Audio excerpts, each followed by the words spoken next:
Now I'm going to show you how to plane a curve on a door. Pete, why would I ever want to do that? Are doorways curved? Sometimes they are.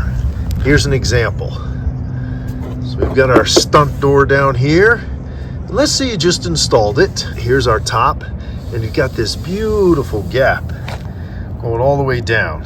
And at the bottom of the door, you've got a nice gap there as well. But then toward the middle, the door is almost hitting your jamb. Why would that happen? Because not all jambs are perfectly straight. You might have screwed up when you were planing the door, but what's also possible is that sometimes jambs are just bent. And if that's the case, find out where the jamb is bent. Sometimes you can sink a screw into the jamb and just screw it in and it'll pull it away and give you that nice gap. But sometimes you can't. That's just the way the jamb is for whatever reason.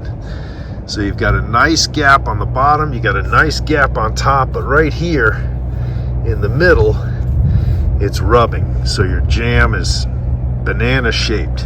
Determine where the gap becomes unacceptable.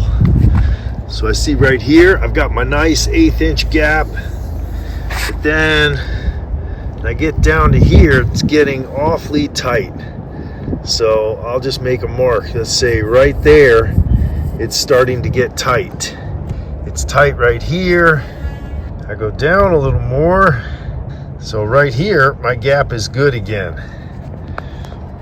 But right here, it starts to get a little tight. So I'm making another mark right here.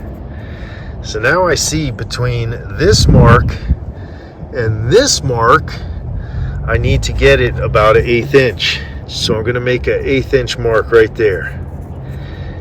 So now I know between here and here, I have to make a curve. And here's my 1/8 inch mark. I'm just gonna hold it here with my finger and mark it, and I'm just gonna kind of taper it down as I get to my line there.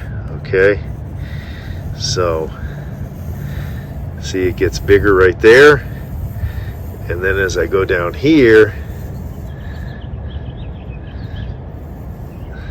so you see I basically have drawn a C shape.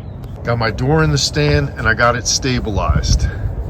So from here up it's okay, from here down it's okay, but I need to just make a little curve right in here, and I don't want to go down below that line. I'm also going to mark those on the edge of the door so I know where I'm going. Now, you know, I'm not going to just run the planer along here and then press down harder in the middle. I'm not going to try to scoop it. That's not how a planer works. Since this is my middle part, see my blades right there, I'm going to start a couple inches in front of that line, and I'm going to go a couple inches past that line. And then I'll go a little bit more each time until I'm going from this edge to this edge.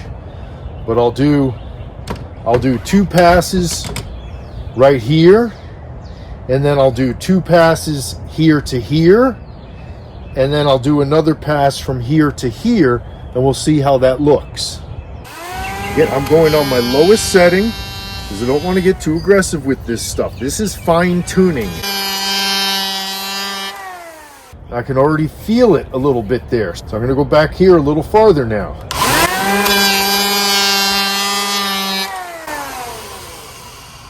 I'm getting pretty close to that line, so I'm going to start back here at this line and go all the way to this line, because now my divot has been started.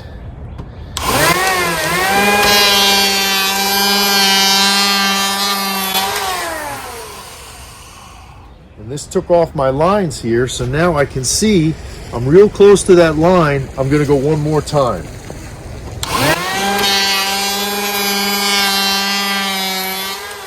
And whenever I'm doing something like this, I don't want to get too aggressive with it because this is touchy. So I would just go this far and then I would test fit it.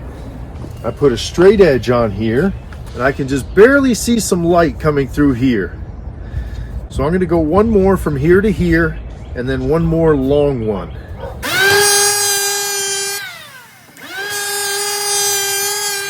And how many you do is going to depend, of course, on how far you have to go and the settings on your planer. So that's all I would do, and then I'd take it in and test it. Because if you go too far, you can really screw this up. And there we are. I can see light coming through there. So we have essentially made a curve. And so that's how you can do a curve.